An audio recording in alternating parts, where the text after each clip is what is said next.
Assalamualaikum warahmatullahi wabarakatuh. Di sini saya akan mempresentasikan tentang perkembangan sistem komunikasi bergerak.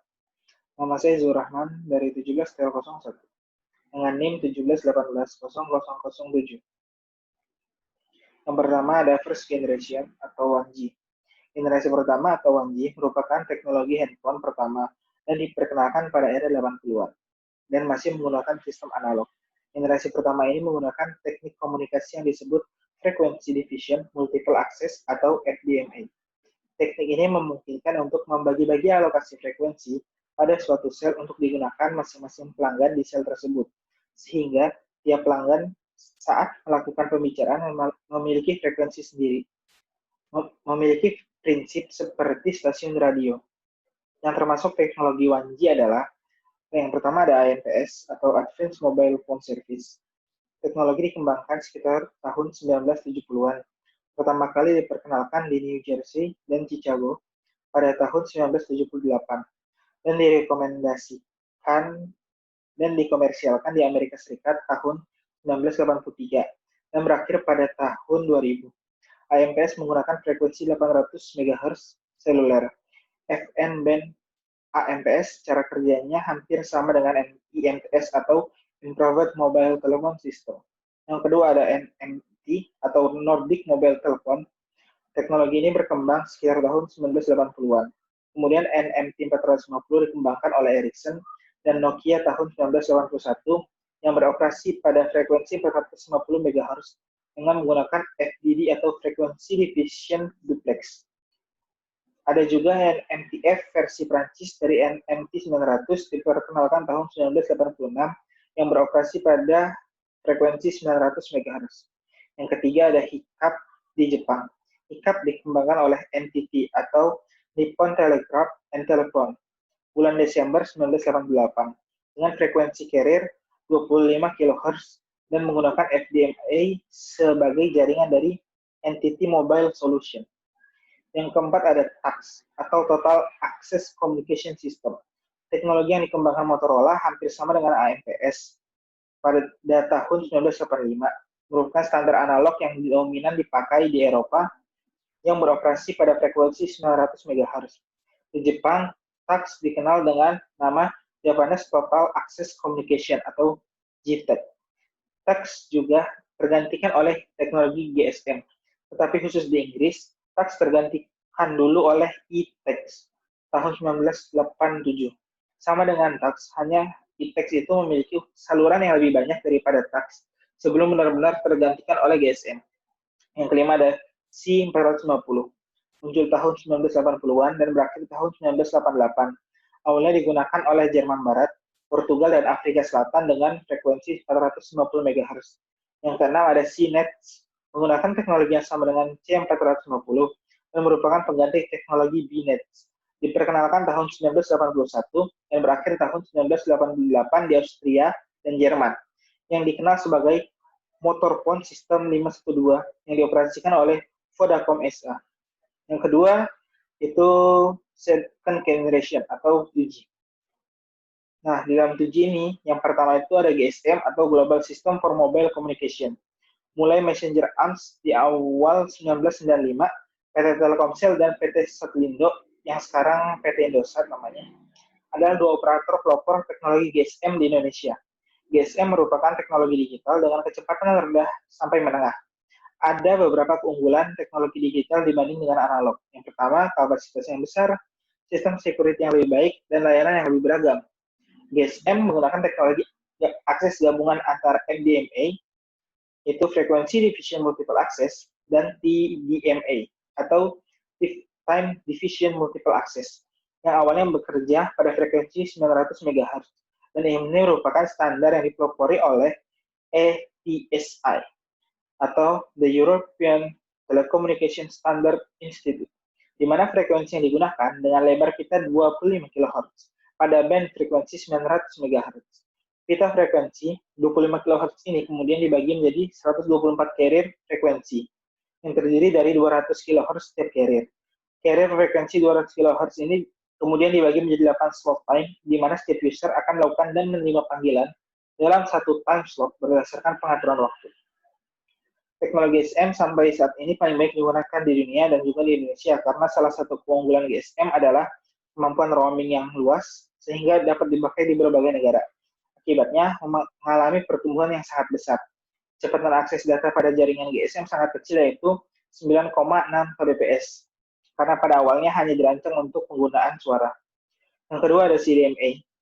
CDMA1, Code Division Multiple Access, merupakan standar yang dikeluarkan oleh Telecommunication Industry Association atau TIA, yang kemudian digunakan Direct Sequence Breadth Spectrum atau DSS, di mana frekuensi radio 225 MHz pada band frekuensi 1800 MHz dan dibagi dalam 42 kanal, yang masing-masing kanal terdiri dari 30 kHz.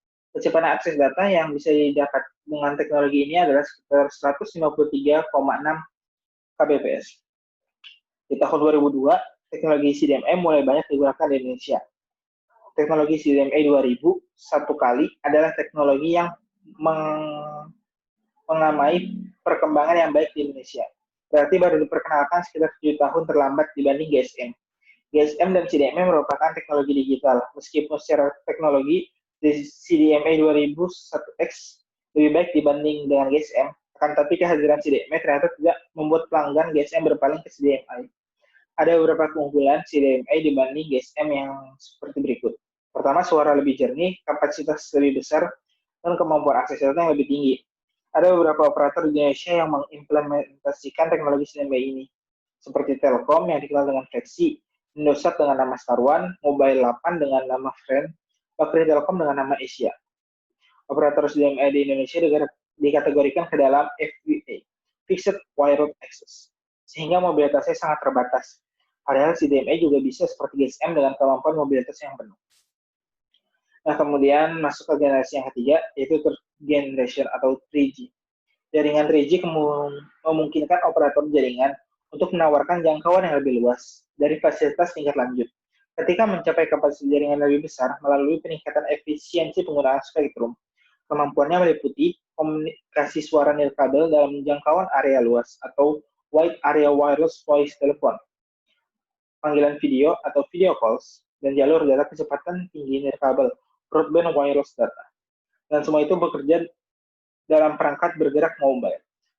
Fasilitas tambahan juga meliputi transmisi data HSPA yang mampu mengirim data dengan kecepatan sampai 14,4 MB per second untuk downlink dan 5,8 Mbps untuk uplink. Itu mendefinisikan 3G sebagai teknologi yang memiliki kecepatan transfer data sebesar 144 kbps pada pengguna yang bergerak dengan kecepatan 100 km per jam, punya kecepatan transfer data 384 kbps, punya kecepatan data 2 Mbps untuk pengguna diam. Kemudian, 3G diperkenalkan pada awalnya untuk tujuan menambah efisiensi dan kapasitas jaringan, untuk menambah kemampuan jelajah, mencapai kecepatan data transfer yang tinggi, peningkatan kualitas, dan mendukung kebutuhan internet bergerak. Frekuensi yang digunakan di 3G itu ada frekuensi penerimaan di 1920 sampai 1980 MHz. Kemudian untuk frekuensi pengiriman itu 2110 sampai 2170 MHz. Kemudian kita masuk ke fourth generation atau 4G. 4G dikatakan memiliki kecepatan 500 kali lebih cepat dari CDMA 2000 dan dapat memberikan kecepatan hingga 1 Gbps jika Anda di rumah atau 100 Mbps ketika Anda berpergian. Nah, dalam waktu yang singkat, tentu saja untuk contoh seberapa cepat 4G untuk mendownload film berkapasitas 6 GB saja hanya diperlukan waktu sekitar 6 menit. Nah, 4G ini adalah singkatan dari istilah dalam bahasa Inggris, Fourth Generation Technology. Istilah ini umumnya digunakan mengacu pada pengembangan teknologi telepon seluler. 4G merupakan pengembangan dari teknologi 3G. Nama dari teknologi 4G ini menurut IEEE, Institute of Electrical and Electronics Engineer, adalah 3G and beyond. Teknologi 4G adalah istilah serapan dari bahasa Inggris Fourth Generation Technology. Istilah ini umum digunakan untuk menjelaskan pengembangan teknologi telepon seluler. Nah, sistem 4G ini dapat menyediakan solusi IP yang komprehensif di mana suara, data, dan arus multimedia dapat sampai kepada pengguna kapan saja dan di mana saja. Pada rata-rata data lebih tinggi dari generasi sebelumnya. Belum ada definisi formal untuk 4G. Bagaimanapun, terdapat beberapa pendapat bahwa 4G ini merupakan sistem berbasis IP terintegrasi penuh. Ini akan dicapai setelah teknologi kabel dan nirkabel dapat dikonversikan dan mampu menghasilkan kecepatan 100 MB per detik dan 1 GB per detik, baik dalam maupun luar ruangan dengan fasilitas premium dan handset 4G. Akan langsung mempunyai nomor IPv6 dilengkapi dengan kemampuan untuk berinteraksi. Internet teleponi yang berbasis Session Initiation Protocol atau SIP.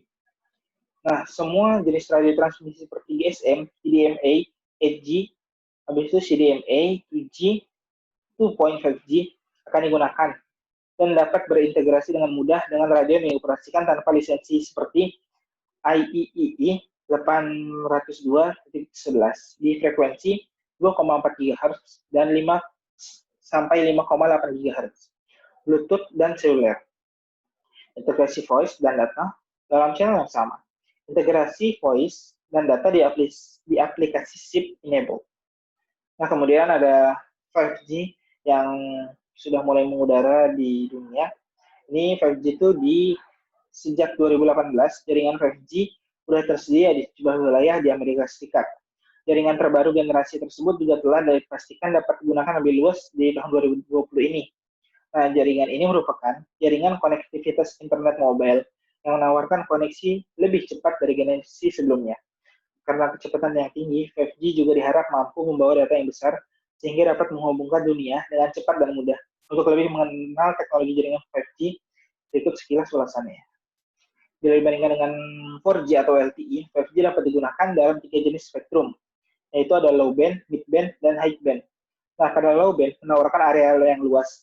Hanya saja ada kelemahannya, yaitu data maksimum hanya mencapai 100 Mbps. Nah, untuk mid band, kecepatannya hanya mencapai 1 Gbps. Sedangkan pada high band, dirasa sangat cocok untuk 5G karena dapat mentransfer data hingga 10 Gbps. Namun permasalahan utamanya adalah area yang tidak cukup luas.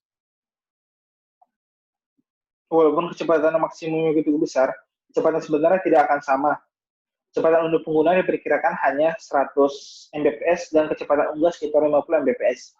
Nah, jaringan ini diharapkan dapat membantu meningkatkan penerapan teknologi Internet of Things atau IoT dalam berbagai bidang di dunia. IoT merupakan komputasi yang saling terkait dan kemampuan untuk mentransfer data melalui jaringan tanpa memerlukan interaksi manusia ke komputer. IoT berguna dalam pelacakan logistik, smart city, smart building, hingga agrikultur. Menurut GSMA, 5G dapat mencapai sekitar 1,2 miliar koneksi di tahun 2025. Diprediksi pula 5G akan mencakup sepertiga populasi dunia. Ini pengusaha ponsel sudah mulai mengeluarkan ponsel yang dapat melayani jaringan 5G bagi negara-negara yang tersedia. Nah, selain AS, negara lain tuh yang udah mulai tuh Korea Selatan, Jepang, dan Cina merupakan negara yang pertama kali ini menyediakan 5G secara konvensional. Walaupun 5G sebagai penerus 4G sudah semakin dekat, sejumlah negara sudah mulai menerapkan teknologi ini, namun banyak pertanyaan mengenai teknologi terbaru ini. Wajar saja 5G bakal mempunyai dampak besar bagi kehidupan manusia. Banyak teknologi yang diklaim dapat dimungkinkan dengan kehadiran 5G seperti mobil otonom, drone, IoT, dan masih banyak lagi. Nah, sekian presentasi dari saya tentang perkembangan sistem telekomunikasi bergerak. Wassalamualaikum warahmatullahi wabarakatuh.